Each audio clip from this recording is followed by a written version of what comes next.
भारत ने आज 100 करोड़ वैक्सीन का आंकड़ा पार कर लिया है और ये जो पूरा सफ़र था ये बहुत चुनौती भरा था। इस समय हम गवर्नमेंट सीनियर सेकेंडरी स्कूल छोटा शिमला में हैं, जहाँ पर लगभग 23,000 लोगों को वैक्सीन लगाई गई है। हमारे साथ संजोग नेगी हैं जो शुरू से ही इस टीकाकरण अभियान में शामिल थी। उनसे बातचीत करते हैं कि ये जो टीकाकरण अभियान था इसके लिए क्या मुश्किलें आईं और कैसे लोगों को मोटिवेट किया गया कि वे टीकाकरण के लिए आगे आए। संजोग जी, आपने शुरू से 16 जनवरी से जब से ये शुरू हुआ, सबसे पहले आपने खुद टीका लगाया और बाद में लोगों को भी टीका लगाया, तो मैं ये जानना चाहूँगी कि क्या अनुभव रहा आपका? एक्सपीरियंस ठीक रहा जी। लोग अवेयर हो गए सोशल मीडिया के द्वारा भी, फिर पीएम ने भी लगाए वैक्सीनेशन, उसके बाद लोग अवेयर हो गए। तो शुरुआती अगर बात करें तो कितने लोग सामने आ रहे थे और कैसे कैसे लोग ज़्यादा सामने आए? शुरुआती में तो लोग झिझक रहे थे, डर रहे थे कि इससे ये होगा, चक्कर आएगा, ये वो सो।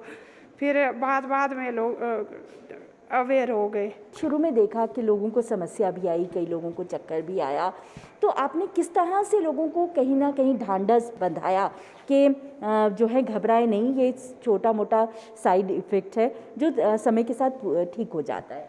हाँ जी, ऐसे भी मुश्किल आई हमारे को ना, कई चक्कर भी आए, उल्टियाँ भी हुई।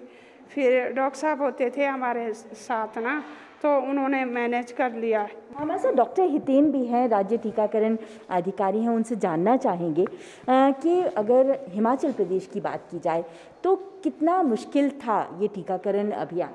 देखिए, हिमाचल प्रदेश में आपको ऐसे भी विदित है कि बहुत ही मुश्किलात वाला एरिया है, चाहे लाहौल स्पीति ले लें या अपना कोई, चाहे सोलन है, ऊना है, किन्नौर है, हर जगह की परिस्थितियाँ बिल्कुल अलग हैं।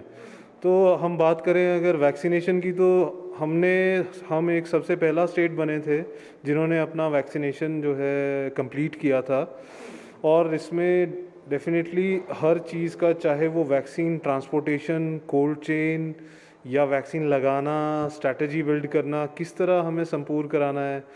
हमारे इवन प्रदेश में हमने ये कोशिश की, सोचा गया कि और किया भी गया कि जो ट्राइबल एरिया हैं वहाँ सबसे पहले वैक्सीनेशन कंप्लीट की जाए, क्योंकि सेकेंड डोज़ हमारा 84 दिन बाद लगना था।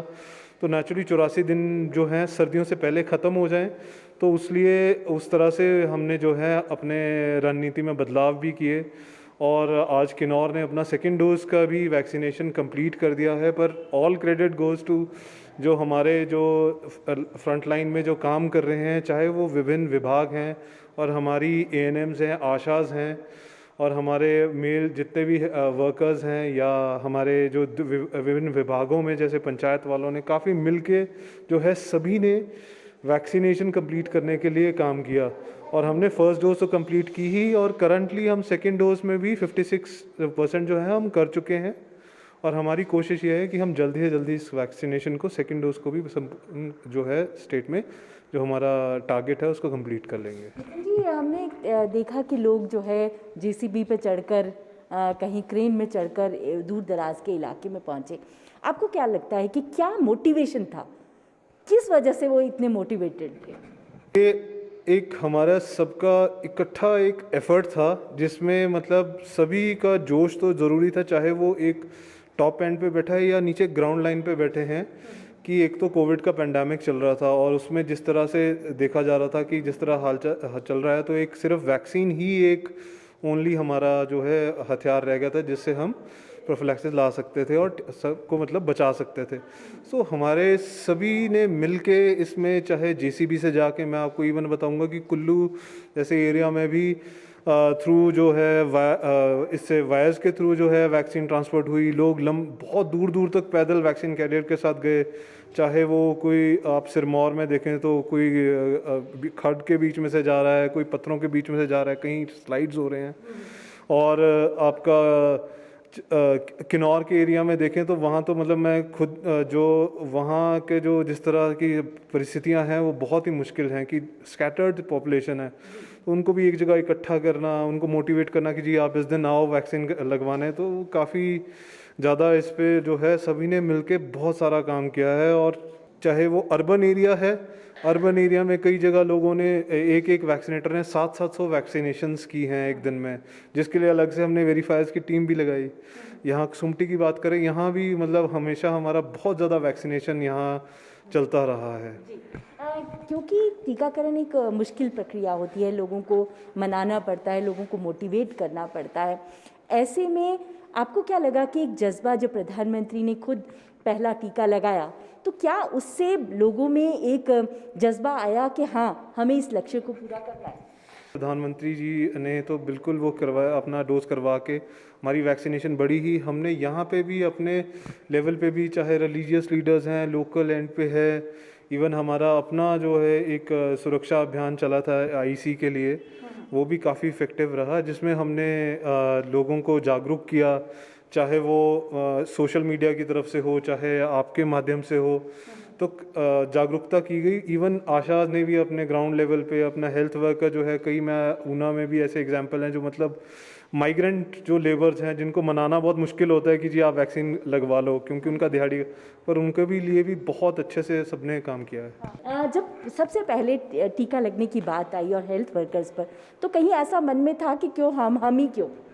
मैम, ये तो होता ही है, जिस वैक्सीन के बारे में और जिस बीमारी के बारे में अभी तक किसी को पता नहीं था और अचानक कहे कि वैक्सीन पहले हमें लगेगी, तो पहले डाउट तो था, लेकिन फिर ऐसा लगा कि नहीं, अगर फ्रंटलाइन वर्कर्स, अगर हेल्थ वर्कर्स को ये वैक्सीनेशन कर रहे हैं तो यानी कि इसमें कुछ तो अच्छा है। क्योंकि हमारे पास, जैसे सर ने बताया, कि एक लौता ही हथियार बचा था बचने का, कि अगर वैक्सीनेशन होगी तो ही हम लोग अपने आप को सर्वाइव करवा पाएंगे, वरना नहीं। तो शायद इसलिए फिर बाद में ऐसा लगा कि नहीं, अगर हम लोगों को ये वैक्सीनेशन हो रही है, हमें वैक्सीनेट कर रहे हैं, तो शायद हमारे ही बेनिफिट के लिए हमें ऐसा किया जा रहा है।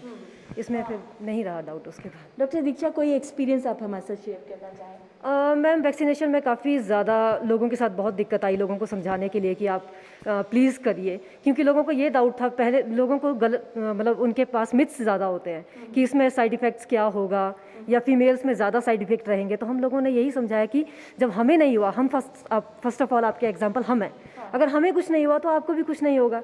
तो शुरुआत में काफ़ी दिक्कत आई, लेकिन अब सब ठीक है। शुरुआती दौर की अगर बात करें तो कितने लोग सामने आ रहे थे, और बाद की बात करें तो क्या फ़र्क आपने एटीट्यूड में देखा? मैम, पहले काफ़ी कमी थी, वैक्सीनेशन के लिए लोग कम आ रहे थे। जैसे जैसे लोग लगाते रहे वैक्सीन, तो उनको देख के दूसरे लोग भी लगवाते रहे, मोटिवेट हुए मतलब उनसे कि उन्होंने लगवा दी, हमारे पड़ोसी हैं या कोई और हैं तो उन्होंने लगवा दी तो हम भी लगवाएं। मतलब धीरे धीरे फिगर्स में वो मैक्सिमम लेवल अचीव हुआ हमारा। डॉक्टर सुनीता, आप शुरू से वैक्सीन लगा रही हैं, और मैंने देखा कि सोशल डिस्टेंस भी मेंटेन करती हैं, और ख़ास करके महिलाओं की बात करें तो उनको टीके के नाम से कहीं ना कहीं डर भी लगता है, तो ये डर कैसे कम किया और इतनी ज़्यादा टीकाकरण कैसे किया? ये तो हमने इनको मोटिवेट करके इनको बताया, हर इसके साइड इफ़ेक्ट भी बताए और इफेक्ट भी जो भी है, इस करके इनको बड़े प्यार से इनको समझाया, बताया कि भाई हमने भी लगवाए, हम भी देखो हमने भी लगवाया, सबको लग चुका। पहले तो हमारे से शुरू हुआ। इसमें आशाओं का वर्क ज़्यादा रहा, इनका रोल बहुत रहा। इन्होंने लोगों को फ़ोन करके और हर तरह से ये करके, इनको कन्वे करके, और इन्होंने ये बहुत सपोर्ट किया। आशा वर्कर है, मीना शर्मा इनका नाम है। क्या शुरुआत में लोगों को मनाना मुश्किल था? जी मैम, लोगों को सबसे पहले मनाना बहुत मुश्किल था, क्योंकि लोगों के मन में जो एक डर था कि पता नहीं ज़्यादा बुखार आता है, वो है, तो लोगों को हमने आश्वासन दिया कि नहीं, हमने भी लगाई है। अब तो फिर भी 84 डेज़ का गैप है बीच में, हमने 28 डेज़ में लगाई है, तो हमें कुछ नहीं हुआ, हम ठीक है। तो इस तरीके से हमने लोगों को मोटिवेट किया कि हम आपके साथ हैं, आप वैक्सीनेशन सेंटर में आइए, वैक्सीनेशन लगाइए। और कहते हैं कि जब तक सब वर्ग सामने ना आए तब तक कोई भी जो अभियान होता है वो सफल नहीं होता। हमारे साथ जगदीश टांडा, ये स्कूल में टीचर हैं, और शुरू से जब से यहाँ ये वैक्सीन सेंटर बना, ये यहाँ पर पूरा रजिस्ट्रेशन कर रहे हैं और पूरी इस प्रक्रिया में शामिल है। शुरू में आपको क्यों लगा कि टीचर का कोई काम नहीं होता कि वो स्वास्थ्य कर्मियों के साथ वैक्सीन लगाने के लिए सामने आए? आपने खुद वॉलंटियर किया क्या? वॉलंटियर किया मैम, बहुत अच्छा लगा जब आदेश आए स्वास्थ्य विभाग की तरफ से हमारे प्रधानाचार्य महोदय को कि हमें टीचर चाहिए एक ऑन ड्यूटी जो हमारा कार्य करे हमारे साथ। तो मैं अपने मन से जो है मैं चाह के ऐसा वर्क जो है मिला हमें काम करने का, मतलब समाज सेवा समझो, जैसे हमारे भाई लोग सब कर रहे हैं, डॉक्टर साहब कर रहे हैं जो भी, तो मैं कहा हम भी बढ़ चढ़ कर काम करेंगे। तो इसलिए जो जब से 1 फरवरी से हमें ड्यूटी का दायित्व दिया है स्कूल की तरफ से, तो तब से हमने एक दिन भी हमने वेस्ट नहीं किया है। और बहुत सारी मुश्किलें बीच में आई हैं, लोग लड़ने भी आते थे, हमारी टीम खड़ी है, तो कई बार हमें जो है एज ए पुलिस का काम भी करना पड़ा, और अरेंजमेंट का भी पूरा देख रहे हैं आप, जो भी मतलब यहाँ पे साफ सफाई का जो भी स्कूल का जितना भी मैनेजमेंट का जो है हमें प्राचार्य महोदय बोला कोई कमी नहीं आनी चाहिए। और भी बीच में VIPs का भी आना जाना रहता था, उनकी भी देख रेख का और बैठने का उनका प्रबंध करते थे मतलब ये मैम। इसलिए जगदीश जी, आप खुद फिजिकल एजुकेशन और योग के टीचर भी हैं, क्या वैक्सीन के लिए मोटिवेट करने के साथ साथ आप योग के लिए कहने के लिए कहते थे क्या? बिल्कुल, बहुत ज़्यादा। मैं अंदर हम पहले स्टार्टिंग में बहुत सारे लोग आते थे यहाँ पे, 400-500 भी किए हैं। तो हम मल्टी हॉल है, मैं आजकल भी वहाँ पे क्लासेस लगाता हूँ टीचर की जो है, हमारे हर रोज़ टीचर 10 से 11:30 तक योग करते हैं 1-1.5 घंटे। तो वहीं पे मैं उनको मोटिवेट करता था कि आपने कुछ लाइफ को आगे बढ़ाना है और अपने स्वस्थ रहना है, तो योग साथ करना है, और कोविड से भी आप जो है दूर रहेंगे, कोरोना से जो है। मैम, आपने कहा कि आपका स्कूल जब वैक्सीनेशन सेंटर बना उस तब से आप जो है लगातार स्कूल आ रही है, हालांकि स्कूलों में छुट्टियां पड़ी हुई थी। ये माना जाता है कि जो आज अचीव हुआ है उसमें कहीं ना कहीं सभी वर्गों का रोल होता है। आपको क्या लगता है कि आपने अपने रोल को किस तरह से निभाया? मैं आपको बताना चाहूँगी कि जब से जो है वैक्सीनेशन का काम शुरू हुआ, तो इस हमारे सेंटर में जो स्कूल हमारा इस काम के लिए सेंटर चुना गया, तो मैं उस दिन से जब से मॉक ड्रिल यहाँ पर हुआ तो मैं स्कूल आई, स्वयं पूरा सहयोग जितना मुझसे बन पड़ा वो पूरा सहयोग भी सरकार को दिया, और हमने वैक्सीनेशन सेंटर के लिए जो चाहा वो रूम्स प्रोवाइड किए, और लोगों को जिस तरह की सुविधा चाहिए थी उसके लिए मैंने कुछ एक टीचर और जो मेरे दूसरे वोकेशनल ट्रेनर्स या दूसरे लोग होते हैं स्कूल से, जब कभी मेरी ज़रूरत पड़ी उन्हें भी डिप्यूट किया, ताकि लोगों को किसी तरह की कोई असुविधा ना हो। और बहुत अच्छा महसूस हो रहा है कि हम भी उसमें थोड़ा सा भागीदार बने। भागीदार हम इस प्रकार से बने कि जो कोविड किट्स थी वो भी मेरे सेंटर में बनी। पूरे हिमाचल के लिए जो कोविड किट्स गई वो गवर्नमेंट उत्कृष्ट सीनियर सेकेंडरी स्कूल छोटा शिमला से बनी। तो इसमें हमारे बच्चों ने, मेरे NSS वॉलंटियर्स ने भी सहयोग दिया, मेरे टीचर ने भी सहयोग दिया, और मैं स्वयं भी खड़े होकर इसकी मॉनिटरिंग करती रही। हमारे साथ RK शर्मा जी हैं और हम उनसे जानते हैं कि किस तरह से कोल्ड चेन को मेंटेन करते हुए देश, जो हमारा प्रदेश है दूर दराज का, क्योंकि पहाड़ी प्रदेश है, इसके दूर दराज के इलाकों में वैक्सीन किस तरह से पहुंचाया, और क्या मोटिवेशन था कि दिन रात एक करके इस अभियान को पूरा किया गया? मैम, इस तरह एक तरह से हमने ये एक युद्ध लड़ा है, और जिसमें हमने दिन रात काम किया हमारी टीम ने, हेल्थ की टीम ने। जैसे ही वैक्सीन हमारे कोविशील्ड वैक्सीन हमारे यहाँ स्टेट में आ रही है, जो सीरम इंस्टीट्यूट पूना से डायरेक्ट चंडीगढ़ एयरपोर्ट आ रही है, और वहाँ से ही ये कोल्ड चेन में पैक हो जाती है, जो कंट्रोल टेम्परेचर है उसमें। और चंडीगढ़ में हमारी गाड़ी जो है वो वैक्सीन वैन स्टेशन होती है इमीडिएटली, क्योंकि ट्रैक होती है वैक्सीन जहाँ से ये आ रही है, और चंडीगढ़ जैसे ही वैक्सीन पहुंचती है तो फिर वैक्सीन वैन हमारी वहाँ खड़ी होती है, और वो पूरी लैश होती है। हमारा जो स्टोर कीपर है और ड्राइवर है वो वहाँ पे खड़े रहते हैं। जैसे ही वैक्सीन वहाँ पहुँचती है, इमीडिएटली हम उसको वैक्सीन वैन में लोड करके यहाँ स्टेट वैक्सीन स्टोर को लाते हैं। तो दिन रात, मतलब वैक्सीन आने का कोई टाइम नहीं है, यहाँ से भेजने का भी कोई टाइम नहीं है, क्योंकि हमारे यहाँ आज तक टोटल 72 कंसाइनमेंट्स जो है वो सीरम इंस्टीट्यूट से आई है, जिसमें हमें 97,48,420 डोजेज आज टुडे तक हमारी स्टेट को आई है। और वो सारी वैक्सीन हमने दिन रात धोई है एक तरह से, अच्छी प्रॉपर कोल्ड चेन में, क्योंकि कोल्ड चेन ज़रूरी है इसकी पोटेंसी के लिए। तो इस तरह फिर हमारे यहाँ स्टेट वैक्सीन स्टोर में वैक्सीन आई। उसके बाद हमारे रीजनल वैक्सीन स्टोर है, एक मंडी में, दूसरा धर्मशाला में, तो वहाँ भी हमारी वैक्सीन फिर इमीडिएटली जैसे ही यहाँ हमारी स्टेट वैक्सीन स्टोर में वैक्सीन पहुँची, इमीडिएटली हमने इनको डिस्ट्रिक्ट्स को डिस्ट्रीब्यूट किया डिस्ट्रीब्यूशन के हिसाब से प्रॉपर। एक भी डोज की हमने पूरे प्रदेश में कमी आने ही नहीं दी। और दूर दराज तक जो है हमारे जो हेल्थ वर्कर हैं वो कोल्ड चेन में, वैक्सीन कैरियर में, फिर कोल्ड चेन पॉइंट होते हैं हमारे। कोल्ड चेन पॉइंट तो लास्ट कोल्ड चेन पॉइंट है जहाँ पे हम वैक्सीन स्टोर कर रहे हैं, उसके आगे फिर हमारी वैक्सीन जो है वो वैक्सीन कैरियर में आइस पैक्स जो है कंडीशन करके लगाते हैं हम, ताकि 2 से 8 के बीच में जो टेम्परेचर वो मेंटेन हो रहे। और जब तक इसको हम लोगों तक देते नहीं है बेनिफिशरी तब हम इसकी कोल्ड चेन मेंटेन करके रखते हैं। शर्मा जी, शुरुआती अगर हम बात करें, याद करें उन दिनों को जब वैक्सीन की कमी की बात, जब खास करके 18 साल के जो युवा थे उनको वैक्सीन लगने की बात हुई, तो हमने देखा कि जो स्वास्थ्य विभाग से जुड़े हुए लोग हैं, खास करके जो वैक्सीन ले रहे थे, वो रात को 12 बजे भी काम कर रहे थे। वो कंसाइनमेंट लाते थे, फिर लोगों को बताते थे कि हाँ हमारे पास वैक्सीन है। ऐसे में कहीं ना कहीं मन में था कि क्या मुझको वैक्सीन मिल पाएगा कि नहीं मिल पाएगा। ये सारी चीज़ों को आपने कैसे कोऑर्डिनेट किया? और क्योंकि घर भी देखना होता है नौकरी के साथ साथ, तो घर वालों को कैसे बताया? एक्चुअली इसमें हमारे परिवार का भी शौक है मैम, क्योंकि जिस तरह हम एक लड़ाई लड़ रहे थे, ये कोविड के वैक्सीनेशन के एक ड्राइव था, ये विश्व का सबसे बहुत बड़ा वैक्सीनेशन ड्राइव है हमारे में। वैक्सीन की जहाँ तक सप्लाई की बात है, एलोकेशन की बात है, वो गवर्नमेंट ऑफ इंडिया के एंड से ही आती है, लेकिन कब आएगी ये कोई टाइम नहीं था, क्योंकि हमने पूरी रात भी वैक्सीन यहाँ से इकट्ठी की और आगे रिलीज करी। तो उसमें टाइमिंग कोई नहीं था, चाहे वो रात के 12 बजे हो, चाहे सुबह 3 बजे 4 बजे तक भी हमने वैक्सीन इशू करते रहे हम यहाँ पे। और ये हमारा सारा टीम वर्क है। इसमें हमारे जितने भी हमारे स्टेट लेवल पे जो ऑफिसर्स हैं हमारे, चाहे ऊपर मिशन डायरेक्टर्स, चाहे स्टेट इम्यूनाइजेशन ऑफिसर, चाहे हमारे डिप्टी मिशन डायरेक्टर्स, या और जितनी भी टीम थी, वो सारे वहाँ पे हमारे स्टेट वैक्सीन स्टोर में शुरू में खड़े होते थे दिन रात।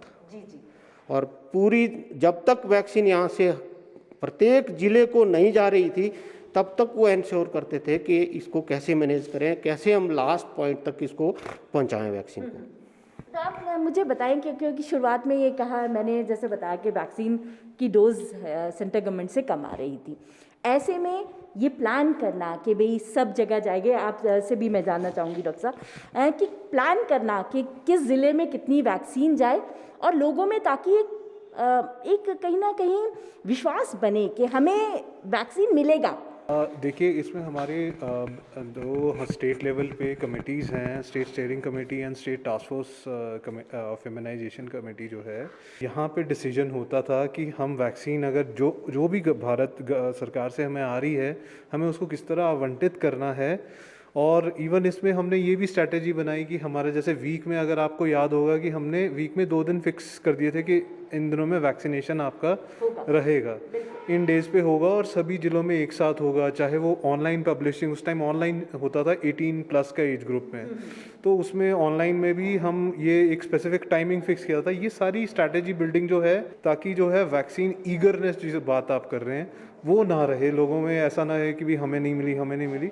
सबको जो है बराबर किया गया और हमने इंश्योर भी किया कि सबका वैक्सीनेशन जो है टाइम में हो गए। तो शायद इसी वजह से हम सफल भी रहे कि हमने वैक्सीनेशन जो है अगस्त में ही अपना जो है फर्स्ट डोज कंप्लीट कर दिया था। कोई ऐसा अनुभव जब आपको रात को वैक्सीन मिला हो? कई बार जो है वो गाड़ी ख़राब हो जाती है, बर्फ़बारी भी हो जाती है जनवरी में, क्योंकि ये शुरू हुआ था। तो कोई ऐसी चीज़ जो आप हमारे साथ बांटना चाहें? वैक्सीन क्योंकि एक कंट्रोल टेम्परेचर में हम ट्रांसपोर्ट करते हैं मैम, ये इसके लिए वैक्सीन वैन भी स्पेशल होती है, या तो रेफ्रिजरेटेड होती है या इंसुलेटेड होती है। तो हमारे यहाँ इंसुलेटेड वैक्सीन वैन है, और रेफ्रिजरेटेड वैन जो हमारी गवर्नमेंट ऑफ इंडिया से जो वैक्सीन आ रही है, कभी करनाल से भी वैक्सीन आ रही है हमें, तो वो रेफ्रिजरेटेड में आती है। तो जैसे हमने कोविड वैक्सीनेशन अभियान जब चलाया, तो उसके लिए हमने बहुत एक्सरसाइज की मैम, बहुत ज़्यादा एक्सरसाइज की। जो वैक्सीन कैसे हमने वहाँ से लिफ्ट करनी है, क्योंकि वैक्सीन कंट्रोल टेम्परेचर में होती है, तो हम वैक्सीन वैन जो है एक स्टैंड बाई पीछे चलती थी, ताकि जो वैक्सीन हमारी जिस मेन वैक्सीन वैन में जो वैक्सीन जा रही है, अगर वो ब्रेक डाउन हो जाती है इन बिटवीन रास्ते में, तो पीछे से जो बैकअप वैन है वो साथ साथ चलती थी। और कई बार हमें हुआ है, जैसे हमने यहाँ से एक बार कांगड़ा के लिए वैक्सीन भेजी, तो वैक्सीन वैन कांगड़ा की बिलासपुर के पास ब्रेक डाउन कर गई थी नमोल की। तो फिर वैक्सीन वैन को बैकअप करने के लिए हमने बिलासपुर की जो वैक्सीन वैन है उसको स्टेशन किया, दूसरी वैक्सीन वैन में ट्रांसफ़र करी और सेफली वो वैक्सीन हमने धर्मशाला रीजनल वैक्सीन स्टोर में पहुँचाई। जहाँ तक डिस्ट्रीब्यूशन की बात है, हमने बहुत मेहनत की इसमें। जितने भी हमारे बेनिफिशरीज थे, टारगेट बेनिफिशरीज थे अबव 18, वो सारा हमने सेंसिस से डाटा लिया कि हमारे डिस्ट्रिक्ट वाइज कितने बेनिफिशरीज हैं और अगर टोटल टारगेट हमारा इतना है तो हमें वैक्सीन की पीछे से फ्लो कैसा है, अगर वैक्सीन का फ्लो पीछे से इरेटिक है या थोड़ा कम है तो उस बेस पे प्रोपोर्शनेट में हमने हर डिस्ट्रिक्ट्स को फिर इक्वल रेशो में वैक्सीन यहाँ से डिस्ट्रीब्यूट की ताकि हर डिस्ट्रिक्ट्स में किसी को भी वैक्सीन से वंचित न किया जाए। जैसे आपने कहा कि मोटिवेशन तो था, तो आप कितने घंटे काम किया आपने, अगर हम शुरुआती दौर में बात करें? मैं तो बोल रहा हूँ कि हम 24 घंटे काम कर रहे हैं, क्योंकि वैक्सीन स्टोर हमारा जो है परिमेल में वो स्टेट वैक्सीन स्टोर है और वहाँ पे जो वैक्सीन है वो मशीनरी में स्टोर कर रहे हैं हम, और उसका टेम्परेचर हमें 24 घंटे मॉनिटर करना पड़ता है। तो उसके लिए हमें 24 घंटे हम ड्यूटी दे रहे हैं। सबने अपनी जिम्मेदारी समझी, चाहे वो हमारे सेक्रेटरी लेवल से लेके या लोअर लेवल तक के जितने भी हमारे कर्मचारी या अधिकारी हैं उन सब का सहयोग हमें मिला हुआ है इसमें, और सब ने दिन रात इसमें काम किया, तभी हमारा ये अभियान सफल हुआ और तभी हमारा हिमाचल प्रदेश इंडिया में नंबर 1 आया हुआ है। शुरुआती दौर पे कितना मुश्किल था, क्योंकि ऊपर के लोग के तो एक टारगेट मान के चलते हैं, लेकिन नीचे तक के लोगों को, आशा वर्कर तक के लोगों को मोटिवेट करना कितना बड़ा चैलेंज था? देखिए, शुरू में आप जानते हैं 16 जनवरी को हमने यहाँ इम्प्लीमेंट किया था, लेकिन इसकी तैयारियाँ जो थी उससे पिछले साल अगस्त से ही स्टार्ट हो गई थी। चाहे वो जैसे शर्मा जी ने बताया शीतकालीन का हमारा कोल्ड चेन सिस्टम है उसको स्ट्रेंथन करना, वैक्सीन के बारे में ट्रेनिंग, वो एक बहुत इंपॉर्टेंट एस्पेक्ट था, क्योंकि उस टाइम अगर आप याद करें तो कोविड पेंडेमिक इतना चला था कि लॉकडाउन चल रहे थे। तो उस टाइम भी हमने हमारे हेल्थ वर्कर्स वगैरह जो जितना भी हेल्थ स्टाफ था उनकी बाकायदा ट्रेनिंग, अलग क्लासरूम ट्रेनिंग्स इनकी करवाई, क्योंकि वर्चुअल में थोड़ा हमें मुश्किल हो रहा था कि एक नई चीज़ है उसको इम्प्लीमेंट करने के लिए हमें क्लासरूम ट्रेनिंग्स में, तो वो क्लासरूम ट्रेनिंग्स हमने करवाई।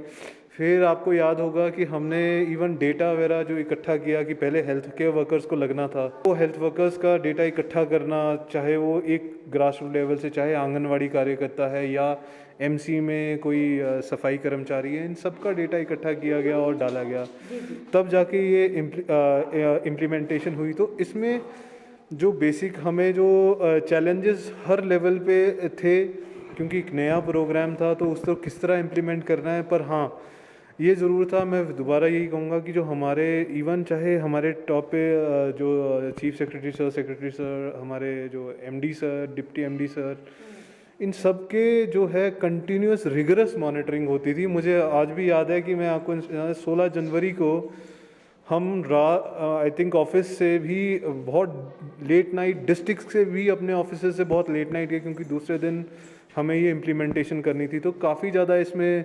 मतलब चेंजेस थे, हमने ड्राई राउंड्स भी किए, फिर भी उसके अलावा भी जैसे कौन हेल्थ वर्कर, वैक्सीनेशन, सभी कैटेगरीज़ को एक साथ एक प्लेटफॉर्म पे ला के उनका वैक्सीनेशन इंश्योर करना। ऐसे ऐसे धीरे धीरे फिर फरवरी महीने में फ्रंटलाइन वर्कर्स का डेटा किया गया, फिर उनको वैक्सीनेट किया गया। मॉनिटरिंग बहुत ही स्ट्रिक्ट थी, चाहे वो एक कन्वर्जेंस लेवल पे काम चल रहा था, ऐसा नहीं था कि स्वास्थ्य विभाग अकेला काम कर रहा था। आप डीसी साहब की अध्यक्षता में मीटिंग्स जो हैं, वीकली मीटिंग्स होती थी कि जी इसमें हमारे कहाँ पे हमें मुश्किल आ रही है, फिर सेम ही लेवल ब्लॉक लेवल पे होती थी। ऐसे ही फिर पंचायत लेवल पे और आशास की जो है मेडिकल ऑफिसर्स के साथ की भी, क्या अगर कोई हमें किसी को मोटिवेट करना है, चलो health care worker, frontline worker में तो हम उन्हीं को वैक्सीनेट करना था, तो दे एक्टिवली उसमें उनका इन्वॉल्वमेंट था। तो पर आगे जैसे था कि जब हम सीनियर सिटीज़न के एज ग्रुप में आए अप्रैल के मंथ में, तो उस टाइम बहुत ही मेजर रोल रह गया कि काउंसलिंग किस तरह लोगों को मनाया जाए कि आप वैक्सीनेशन करने आएँ। फिर हमें लोगों का धीरे धीरे साथ मिलने लगा, क्योंकि हमारा जो हेल्थ कैडर था जो कोविड में बिल्कुल मतलब एज अ वॉरियर लड़ रहे थे कोविड से कि किस तरह उसको कम किया जाए और क्या इसके लिए इलाज किया जाए, तो वो सब चीज़ें चल रही थी। उसके साथ साथ फिर धीरे धीरे कॉन्फिडेंस बिल्डअप हुआ लोगों का। न केवल पहली डोज जो है वो सबसे पहले देश में लगाई, बल्कि हमने एक राह भी देश को दिखाई कि किस तरह से जो एक वैक्सीन से हम केवल 10 लोगों को डोज ना लगाकर 11 लोगों को भी वैक्सीनेट कर सकते हैं। ये किसकी सोच थी? और दूसरी बात कि इस तरह की ट्रेनिंग लोगों को देना कितना मुश्किल था? जो हमारा ज़ीरो डोज वेस्टेज की बात करें तो डेफिनेटली हमारा हिमाचल जो है, हमने ज़ीरो वेस्टेज पे ही हम रहे हैं हमेशा। तो और कोशिश भी हमारी यही रहती है कि एक एक आखिरी डोज जो है वो हर एक आदमी को हम लग जाए। चाहे वो फॉर एग्ज़ाम्पल ये है कि हम इवन ये करते थे कि 9 अगर आपके 7 या 8 बंदे इकट्ठे होंगे तभी वाइल खुलेगी, 1 या 2 पे नहीं वाइल खुलती थी। तो ये एक कॉन्सेप्ट था कि चलो अगर लेट तक रुक गए कि कोई आ रहा है, 2-3 बंदे कम पड़ गए हैं, तो उनको मोबिलाइज़ करती थी आशास की भी आप जो है आ जाओ, आप लगवा लो। तो फिर उनको जो है उससे हम इंश्योर करते थे कि वैक्सीनेशन डोज जो है हमारी बिल्कुल मतलब हर एक डोज जो है यूटिलाइज हो जाए। अगर बात करें टीकाकरण अभियान की तो आशा वर्कर्स का बहुत बड़ा रोल था। न केवल हमारे हिमाचल में सर्वे हुए, डोर टू डोर सर्वे भी आशा वर्कर्स ने किए, लोगों को मोटिवेट करना, लोगों को ये विश्वास दिलाना कि इस टीका लगने से कोई समस्या नहीं आएगी, ये पूरा काम कहीं ना कहीं आशा वर्कर के ज़िम्मे था। हमारे साथ इस समय रेखा वर्मा है और ये इस वैक्सीनेशन सेंटर के अलावा इन्होंने क्या क्या किया ये इन्हीं से जानेंगे। कितना मुश्किल था लोगों को ये मनाना कि वैक्सीन लगाना ज़रूरी है? मैम, जैसे हम फील्ड में जाते थे तो हमने लोगों को समझाया कि ये वैक्सीन लगवाए, इससे कोई ख़तरा नहीं है। हमने भी लगवाई है, हमें भी कुछ नहीं हुआ तो आपको भी कुछ नहीं होगा। जब हम वैक्सीन लगवाते हैं तो हम उसके बाद आधे घंटे ऑब्जर्वेशन में रखते हैं, हम देखते हैं किसी को कोई दिक्कत तो नहीं हो रही। वहाँ पे हमारे पास पूरी टीम मौजूद होती है, डॉक्टर होते हैं, तो ऐसे खतरे की कोई बात नहीं है। तो क्या जब आप लोगों के घर में जाते हैं, सपना जी हमारे साथ हैं, क्या मुश्किल नहीं होती है? लोग ये कहते नहीं हमें नहीं लगानी है वैक्सीन। शुरू में लोगों ने कहा कि हमें नहीं लगानी है, बहुत सारे लोगों की मृत्यु भी हो रही है क्योंकि सोशल मीडिया में इस तरह का भ्रम फैलाया जा रहा था। तो कुछ समस्या आई क्या? हाँ जी मैम, बहुत समस्या आई है। लोगों को समझाना बहुत टफ था, बट हमने लोगों को मोटिवेट इस तरीके से किया कि देखो हमने भी तो लगवाई है, थोड़ा सा फीवर होता है, कुछ नहीं होता है, पैरासीटामोल ले लेना, उससे ठीक हो जाते हैं। तो लोग बोलते हैं मैक्सिमम लोगों की डेथ हो रही है। मैं कहा ऐसा नहीं होता, इंजेक्शन से नहीं हो रही है। ऐसा है कि जिन लोगों को बुखार है, जुकाम है, तो वो जो है 15-20 दिन इंजेक्शन ना लगाएं, जब ठीक हो जाएं तो उसके बाद ही इंजेक्शन लगाएं। और ऐसा कुछ नहीं होता है, हमने भी इंजेक्शन लगाया है। और आपकी इम्यूनिटी के लिए, जैसा आप इंजेक्शन लगाओगे आपकी इम्यूनिटी बढ़ेगी और आप आने वाले टाइम में कोविड से बच पाएंगे। मैम, हमने लोगों को समझाया कि वैक्सीन अगर लग जाती, वैक्सीन लग गई, उसके बाद अगर किसी कोविड होगा तो हल्का फुल्का होगा, जैसे हल्का सा बुखार हो गया, हल्का सा जुकाम हो गया, उस तरीके से होगा, इतना ज़्यादा कोविड नहीं होगा। एक आशा वर्कर का पहली बार इतना ज़्यादा नाम हुआ है, अगर हम कहें इस ड्राइव में, कैसा लगता है? बहुत अच्छा लगता है मैम सुन के। और हम जब ड्यूटी देते हैं तो हम पूरे ईमानदारी के साथ दे रहे हैं मैम। हमें भी अच्छा लगता है कि हम लोगों की सेवा कर रहे हैं। हम कुछ बेनिफिशरी से बात करते हैं कि कौन सी डोज़ है, पहली डोज़ लगाने पर क्या हुआ, और वो दूसरी डोज़ के लिए खुद सामने आए कि कुछ समस्या आई। आपका क्या नाम है? पुष्पा। पुष्पा जी, पहली डोज़ लगानी दूसरी है। हाँ जी। पहले में कुछ मुश्किल आई? नहीं कुछ नहीं हुआ। पहली डोज़ कब लगवाई थी? वो 3 महीने हो गया, आज पूर गया 3 महीने। ये बताओ कि पैसे देने पड़े क्या वैक्सीन लगाने? नहीं मुफ्त में लगा? हाँ जी। आपका क्या नाम है? मेरा राहुल करोल। पहला डोज है, सेकंड? ये सेकंड डोज है मैडम। पहले में कुछ समस्या आई? नहीं, कुछ ऐसे कोई समस्या नहीं है। 1-2 थोड़ी देर के लिए थोड़ा बॉडी थोड़ी ऐसे रही कि भी कुछ सुस्ती सी पड़ रही है। बाकी कोई ऐसे थोड़ी दर्द रही बाजू में, बाकी ऐसी कोई दिक्कत नहीं है। आप थोड़ी लेट हैं सेकंड वैक्सीन की अगर बात की जाए तो, क्यों पहले में शुरुआत में जल्दी नहीं लगाया क्या? एक्चुअली मैम हमको बीच में कोविड हो गया था। अच्छा। तो उस वजह से हम नहीं लगवा पाए थे। तो जैसे ही टाइम लगा, जैसे ही हम रिकवर हुए, वैसे ही हमने वैक्सीनेशन ली। ये बहुत ज़रूरी है। अगर इस बीमारी से बचना है तो वैक्सीन ही इसका इलाज है। अगर वैक्सीन नहीं लगाएंगे तो हम और अपने आप को तो खतरे में डालेंगे ही डालेंगे, अपने परिवार को भी डालेंगे और समाज को भी डालेंगे। हिमाचल सरकार ये कोशिश कर रही है कि नवंबर के अंत तक कहीं ना कहीं 100% वैक्सीनेशन का जो अभियान है उसको पूरा कर लिया जाए। कैमरामैन राकेश कुमार के साथ नंदिनी मित्तल, डीडी न्यूज़, कुसुमटी।